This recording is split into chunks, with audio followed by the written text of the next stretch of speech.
अहमद कुली साहब हमारे साथ मौजूद है, पाकिस्तान पीपल्स पार्टी के पार्लियामानी लीडर हैं खैबर पख्तूनख्वा असेंबली में और भाई हैं गवर्नर साहब के। हम उनसे पूछेंगे कि सर ही बताएं वफाक में क्या चल रहा है। कुछ इतलात सामने आ रही हैं, जरदारी साहब नाराज हैं, दीवान सदर जो है वो खाली कर दिया गया, क्या इतलात हैं आपके पास?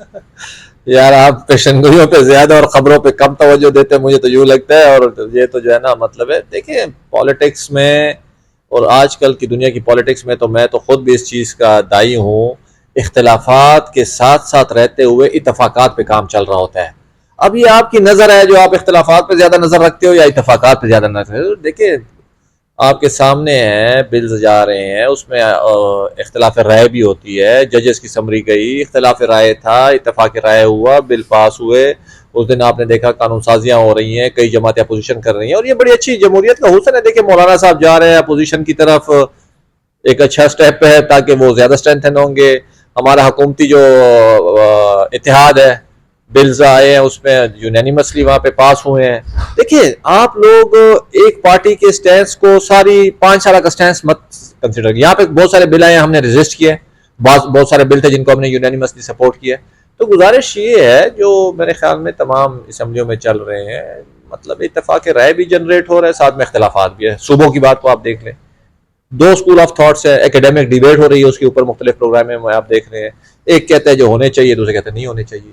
हम तो यही कहते हैं ये असम्बलियाँ जो हैं यहाँ पे ये एकेडमिक डिबेट हो, यहाँ से लोगों की जो राय है वो सुनी जाए और जो मेजॉरिटी होती है डेफिनेटली मेरी एक राय हो सकती है, लेकिन अगर वो मेजॉरिटी राय नहीं है तो मुझे उस अकलियत राय को सरखा में तस्लीम करना चाहिए। पाकिस्तान पीपल्स पार्टी हुकूमत का हिस्सा है भी और नहीं भी, लेकिन शफीजान साहब कह रहे हैं कि अगर फेडरल गवर्नमेंट के साथ हम तरीक़त में एतमाद लेकर आते हैं वज़ीर आज़म के खिलाफ तो हम पाकिस्तान पीपल्स पार्टी से बात करेंगे। इस हवाले से क्या?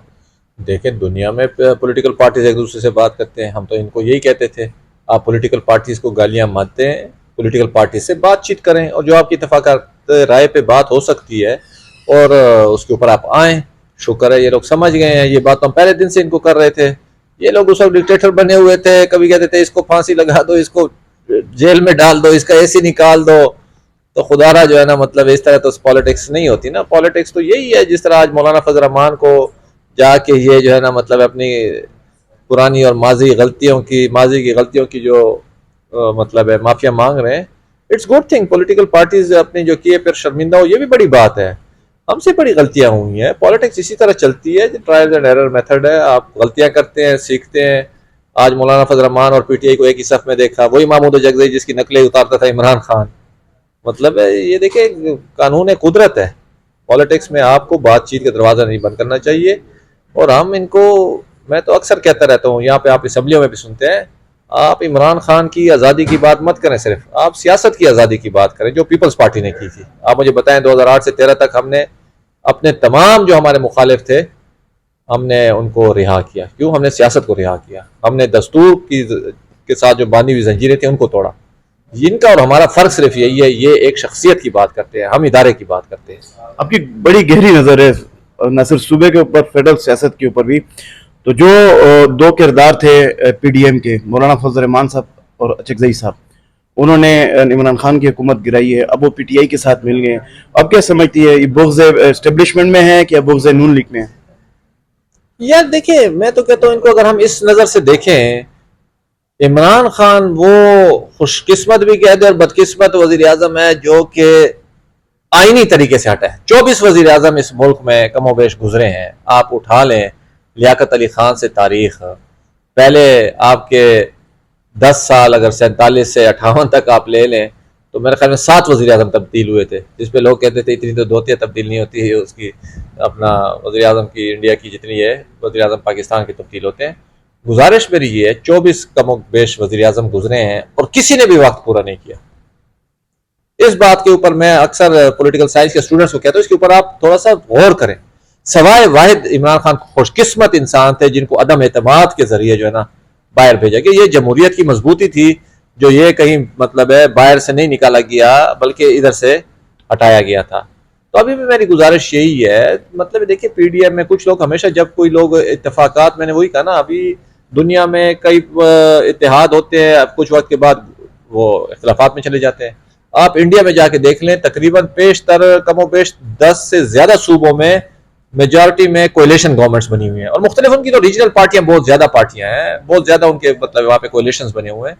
तो हमारी गुजारिश ये देखिए, अक्सर पॉलिटिकल पार्टीज कभी किसी मोड़ पे इत्तेफाक करती है, अगले मोड़ पे इख्तलाफ भी कर रही होती हैं, लेकिन इस प्रोसेस को चलना चाहिए। मैं तो यही कह रहा हूँ, सियासत को आज़ाद होना चाहिए, दस्तूर की जंजीरों को तोड़ना चाहिए, और वो उस वक्त होगा जब ये असम्बलियाँ, ये सियासी जमातें अपना मौसर किरदार अदा करेंगी, चाहे वो हुकूमत में, चाहे वो अपोजिशन में। 27 सितंबर को पीटीआई लॉन्ग मार्च कर लेगी।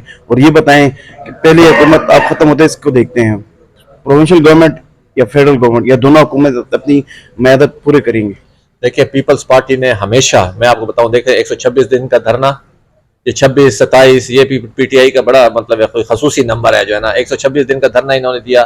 पीपल्स पार्टी अपोजिशन में होते हुए पार्लिमान की बालादस्ती के लिए नून के हुकूमत का तहफ़्फ़ुज़ हमने किया, क्योंकि गैर तरीके से, जमहूरी तरीके से ये लोग गिराना चाहते थे। मैंने आपको कहा सियासत को आज़ाद करें, दस्तूर की जंजीरों को तोड़ें, कानून की बालादस्ती पीपल्स पार्टी ने किया ना। हमने किसी को कैदो बंद में डाला, हमने सबको आज़ाद किया। ये नहीं कहा जो एक शख्सियत जरदारी बस आज़ाद हो गया तो बस ठीक है, नहीं, हमने कहा सब आज़ाद होंगे, कोई सियासी कैदी नहीं होगा। और आपने उसका अमली जमहूरियत में मुजाहरा देखा, हमारा 2008 से जो 13 का जो दौर था। फिर उसके बाद आपने देखा हमने 7th NFC अवार्ड अक्सरियत राय से किया। हम कहते हैं सियासतदानों को आप मौका दें, तो जब भी सियासतदानों को मौका मिला है तो उन्होंने कौमी यकजहती को मजबूत किया है। 7th NFC अवार्ड आप देख लें, 18वीं तरमीम आप देख लें, ये वो सियासतदानों को मौका था जो 2008-7 में मिला, उन्होंने यकजहती का मुजाहरा किया। 73 में मिला, उन्होंने आइन दिया यूनानिमस, और उसमें ये अभी भी अगर मौका मिलेगा सियासतदानों को, और वो उस वक्त मिलेगा जब हम जिम्मेदारी का मुजाहरा करेंगे, चाहे वो अपोजिशन में है, चाहे वो हुकूमत में है, जिस जगह पे भी हैं।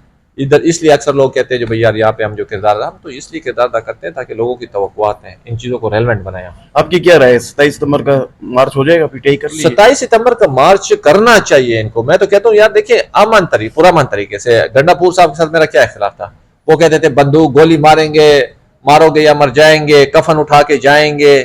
बाबा, ये दो इख्तिलाफात होती है, आप अपनी राय दें, हम अपनी राय देंगे, लोग फैसला करेंगे जो किसकी राय ज्यादा मुकद्दम है। इसमें बंदूक की, गोली की, जिहाद की कहां से बात आ गई है, मुझे ये बताइए। नाम निहाद मजहब का नाम इस्तेमाल करते, इस पे हमें इख्तिलाफ है। तो गुजारिश ये है सियासी जमातों को, मैंने इनसे कहा है, हम क्यों, मैं बार बार कहता हूँ सियासत को आजाद करें। इस मुल्क में 37 साल जेल गुजारी है बादशाह खान ने, 33 साल जेल गुजारी है समद अचकजई ने, 12 साल आसिफ अली जरदारी ने गुजारी है, तो मुझे बताया कि, और 7 साल जो है ना बेनजीर भुट्टो ने गुजारी है।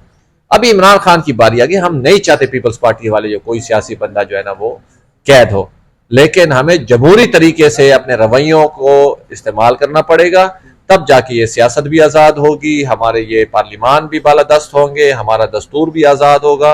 और इंशाल्लाह हमें पूरा यकीन है जो अगर ये लॉन्ग मार्च करते हैं, एहतजाज करते हैं, पुरअमन तरीके से करेंगे, लोगों को तकलीफ नहीं होगी, अपनी बात का इजहार करें, इसके ऊपर इनके ऊपर कोई करना नहीं है। हाँ, लेकिन बात के इजहार में अगर ये जबर, ताकत और लोगों को मारने और मर जाने की बात, ये इस नारे से हमें इख्तिलाफ है, आज़ादी या मौत। बाबा ये क्या, ये कौन सी सियासत है? ये तो जबर वाली सियासत है, ये तो ताकत वाली सियासत है। ताकत कभी जोड़ती नहीं है, मफाहमत, समझौते, ये जोड़ते हैं चीज़ों को। बहुत बहुत शुक्रिया।